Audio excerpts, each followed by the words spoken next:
Taarifa ya Simba iko very clear. Katika vitu vyote Simba ameposti muda mfupi wa sasa tuko hapa ndani. Simba ameandika klabu ya Simba inatoa taarifa kwa wanachama na wapenzi na umma kuwa mchezo namba 184 dhidi ya Yanga uliopangwa kufanyika tarehe 15 mwezi wa 6 upo kama ulivyopangwa. Para pili nasema tunawasi msiadaike na kelele za mitaani. Wale ambao walionunua tiketi za mechi ya tarehe 8 mwezi wa 3 2025 wazitunze kwa ajili ya matumizi ya mchezo huo, na wale ambao hawajanunua tiketi wajiandae kununua baada ya tangazo la bodi ya ligi. Twendeni tukaujaze uwanja wa Mkapa.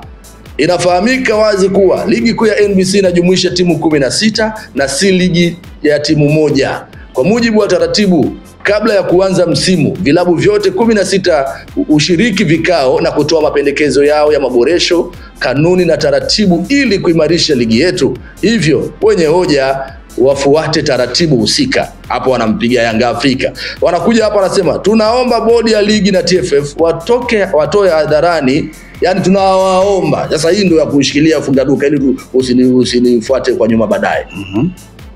Tende na usikia. Tunaomba bodi ya ligi na TFF watoe hadharani ripoti ya uchunguzi juu ya wale wote waliohusika kuharibu mechi ya ligi jioni ya tarehe 7 mwezi wa 3 2025 na wachukuliwe hatua stahiki na mamlaka husika. Tusimamie hapo. Sawa. Tunaomba bodi ya ligi na TFF watoe hadharani ripoti ya uchunguzi juu ya kile kilichoharibu mechi hiyo. Kutotolewa kwa ripoti na kuchukuliwa kwa hatua kwa wanaoendelea kuchochea ghasia ni sawa na kulinda uharamia katika mpira ambao unatia dosari mafanikio yaliyopo katika tasnia ya mpira wa miguu nchini kwa sasa. Hii imetolewa na uongozi wa klabu ya Simba Juni 10, 2025 ikiwa hapa hewani. Sasa hapo Simba umewasikia na wao wanachotaka ni ripoti ya uchunguzi itolewe, na ndiko ambako tumefika kwa sasa. Hili ndio swali ambalo niliuliza kuduka akaana kwa kumaliza sintofahamu.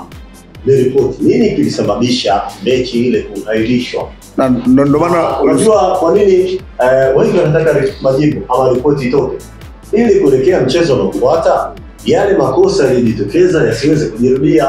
Wati Sadio tarehe 14 yakajirudia yale ama tarehe 15 mambo yakajirudia, mechi itaahirishwa tena. Sasa wale wanaohusika wanasema ni mabausa wakazuia tena tarehe 14.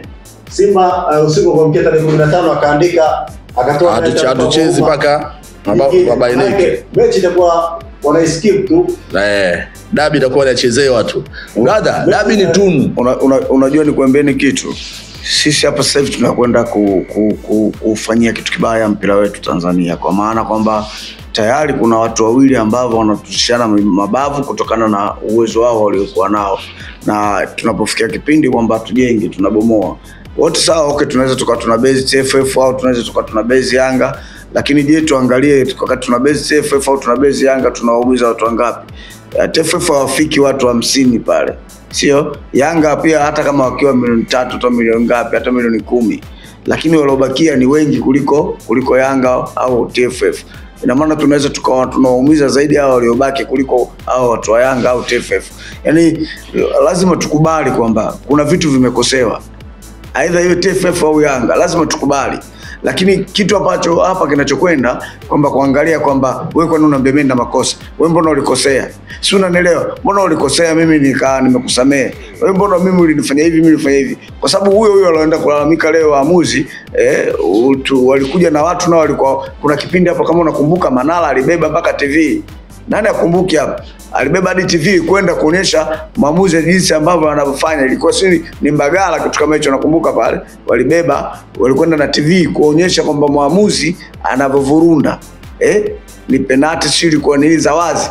Akabeba akaonekana Manala katika kichwa chake amnazo. Ambao unabeba TV sio nini? Walikuonesha wazi.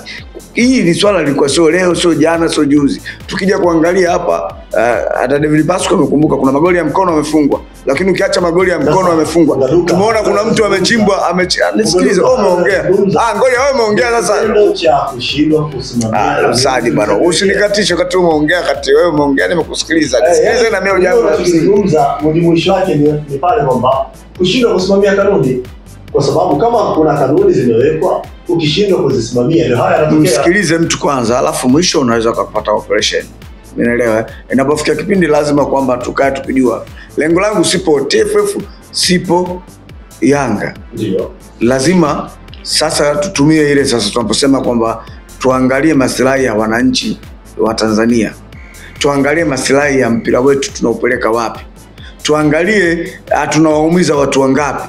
Kwa sababu tayari haya masuala yameshatokea. Yaani unajua ikishatokea jambo na tutakuwa tena lifikia kipindi kwamba lazima tutumie hekima na busara. Masuala yameshatokea. Kanuni hizi wote wanazisigina. Hakuna mtu ambaye anasimama katika kanuni na hakuna mtu ambaye anasimama katika sheria. Yanga anakosea, Simba wanakosea, TFF wanakosea na Mungu watu wote tena hawa wakubwa ni wakosefu zaidi kuliko timu ndogo. Lakini kwa nini sasa wasikae wakatumia hizo hekima na busara kabisa kuhakikisha kwamba kuwapa maslahi makubwa watu wa mpira? Leo hii wanakosesha furaha watu wengi, wanawaumiza watu wengi. Wanajua kwamba wananchi wanaathirika vipi kuhusu sakata. Sasa kuna swali hapa Fungaduka kutoka kwa Alex Elisha na kuuliza wakati Simba wanagomea kucheza mechi, hawakufikiria kuwaumiza mashabiki wao? Nasema hivi, ndio maana nikasema makosa wanayofanya Simba Sports Club, makosa wanayofanya Yanga Africa, sio makosa wanayofanya TFF. Na kwa nini wasikae haya makosa yao wote wakakaa wakakubaliana wakayarekebisha? Kwa sababu kuja kuangalia wote wanafanya makosa hapo, ujue anakuangalia Kisiki kwa hapo, ananiangalia, lakini mimi sitaki nikae sehemu moja. Sawa, sasa unajua vilabu vidogo makosa wanayofanya ni machache kuliko Fungaduka. Wewe uko sawa, wewe uko sawa, uko sawa, ila hapa tunachojaribu kuweka wazi ni kwamba nani aliolea makosa anafanyike. Sasa alolea hapa ndo tunakuja kuangalia TFF sasa imekuwa yeye sio kuangalia wewe, ni jibu tu nani anayefanya makosa, ni jibu hapo. TFF anaona watu wanafanya makosa ya wazi, ngoja bwana, anawabeba anatumia hekima mtoto, ngoja busara nini? Mtoto anafanya makosa nyumbani, anayepaswa kumwadhibu mtoto ni nani? Si ndo baba? Akiacha makosa ya mtoto akiendelea, si ndo kama vile ameshakuwa sasa jibu, akishakuwa jibu inakuwaje? Ndio hivyo sasa atakuwa litumbuliwe. Hoja yako ya msingi ni kwamba vilabu viko 16, kwa nini isikilizwe timu moja? Yaani hoja yangu ni hivi, klabu ziko 16 sio? Na mmoja ndo anashindikiza kwamba bodi ya ligi wajiondoe, ambaye kwa sababu kuchukua kifungu cha kuchaguliwa sio? Wamewachagua, sio maana yake. Lakini sasa wakati wamechaguliwa sio Yanga peke yake, na maana ni kula moja, kuna kula 15 au kuna wakilishi 15 na bodi ya ligi sio kwamba inasimamia hizo timu 16 tu. Timu 47 pamoja na hizi ambazo pamoja na madaraja matatu ndio. Sasa hao wengine wako wapi? Na maana 46 ukimtoa mmoja zinabakia 45. Kwa maana je, wote wanalingana maoni na mawazo? Wote wanalingana, au tukisema 45 chukua basi aidha 30, ina maana unapata nusu na robo, ambao wote wakiungana wako radhi kuambia wale bana, sasa nyewe ondokeni hapa, kwa sababu waliokuwa ni wengi. Tufanye hata kama hapa tukisema kula za ndio, sisi tuko 5 hapa. Sasa 3 tukisema ndio, kama alipopitishwa Kevin Ondani kutoka Simba kwenda Yanga, walikuwa wajumbe wangapi? 5. 3 wakasema ndio, 2 wakasema pana. Kevin Ondani yule 3 akaingia zake Yanga Sports Club, sio? Mimi ndio swali katika jibu lako hilo. Nikurudishe nyuma kidogo. Wakati Simba wanakataa udhamini wa GSM, ili hali vilabu vingine karibia kwa asilimia kubwa vilikubali GSM kuwa mdhamini mwenza, Simba alikataa, na kukataa kwake GSM kama mdhamini mwenza aliondolewa ama hakuondolewa? Hiyo ni ukiingia katika udhamini usajo, yani inategemea. Sio nani tu Yanga, sio Simba tu, hata Azam alikataa. Lakini hiyo kama unakumbuka, kuna timu moja, kuna mtandao mmoja hapo kupiga kura. Nisikilize basi. Kuna timu moja hapa walikataa ama wengi walikubali? Nasemaje? Kuna wengi walikataa ama wengi walikubali. Na kuna vilabu pia David Paso kama unakumbuka, ndio madaraja ya kati vililalamika kwamba wanataka wadhamini kuvaa hata logo kwenye jezi zao zikavuliwa. Kwenye swala la udhamini, Lusajo, hawakunufaika. Kwenye swala la udhamini inategemea maslahi na klabu na wachache. Wengi walikubali. Nisikilize basi kwanza. Kwenye masuala ya udhamini ni mambo yako binafsi, kwa sababu anapokudhamini point ya Lusajo ni kwamba timu Simba na Yanga simesema kwamba mbona Yanga wao wako wenyewe, wao wanashinikiza bodi waondoke wajiuzuru na mambo kama hayo, katibu wa TFF wajiuzuru na vitu kama hivyo. Mbona ni Yanga tu wako peke yao na timu ziko zaidi ya 47, si ndio? Pamoja na madaraja mengine. Lakini waliohusika ni Yanga tu wao peke yao. Lusajo anakuja hapo na hoja wakati GSM walivyoingia kuwa mdhamini mwenza, vilabu vyote vilikubali, viliunga mkono. Lakini kupitia Simba Sports Club na Azam walikuwa chini ya carpet. Azam walikataa. Ngoja nisikilize. Azam sawa walikataa, lakini Azam walikataa kwa njia gani? Simba Sports wao walitoka hadharani kupitia kwa CEO wao kipindi kile, Barbara Gonzalez, kwamba hiki ni kitu ambacho hakitawezekana, na wakasimamia msimamo wao na ikawezekana kweli. TFF wakaachana na mdhamini mwenza Mbendo huyo GSM waliomtaja kipindi hicho, na watu walishaanza kuvaa logo, hawajapata pesa yoyote. GSM wakamuoa kwenye bega lao lile na wakaachana naye. Sasa issue ni kwamba mbona Simba waliweza kushinikiza hawamtaki mdhamini, na kweli mdhamini hakufanyaje? Hakuwepo. Na Yanga wao, Yanga wana sauti. Yanga wao sauti walionao inawezekana ni voice of the voiceless. Wana sauti kubwa kuliko wengine walio. Yaani Devi, hilo swala la udhamini na swala hili hapo lilipo sasa hivi ni vitu viwili tofauti. Kwa sababu udhamini ni maslahi ya klabu.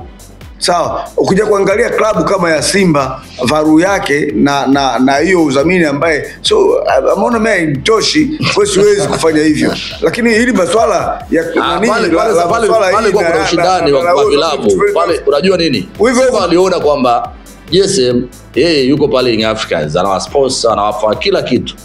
Sawa unakumbuka kuna watu alafu yeye pia huyo GSM amdhamini pia Simba. Simba kaona hapa sasa itakwepo. Na sio hayo tu, ukija kuangalia kuna timu ilikuwa kuna timu ina nembo nyekundu hapa ilikuwa kifuani. Mdhamini alikuja kudhamini ligi. Lakini wakati anadhamini ile ligi kulikuwa na nembo fulani hapa nyekundu. Sawa. Yule klabu moja akasema pana, Messi vai hiyo. Akabadilishiwa. Akawekwa nyeusi.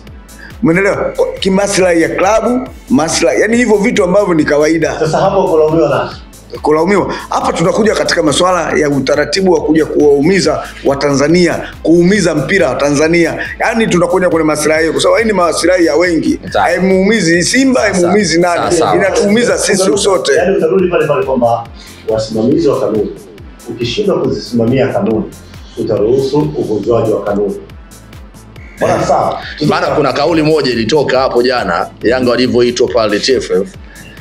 Kuna kauli moja ambayo ilitoka, na ile kauli mpaka sasa hivi inawaacha watu midomo wazi, na mpaka muda huu watu hawajapata majibu.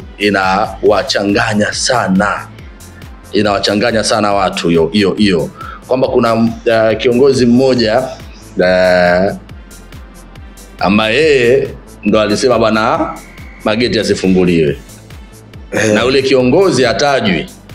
Ndio maana Yanga mpaka sasa hivi anamngangania CEO wa bodi ya ligi, na huyo CEO pia wa bodi ya ligi amtaji huyo kiongozi.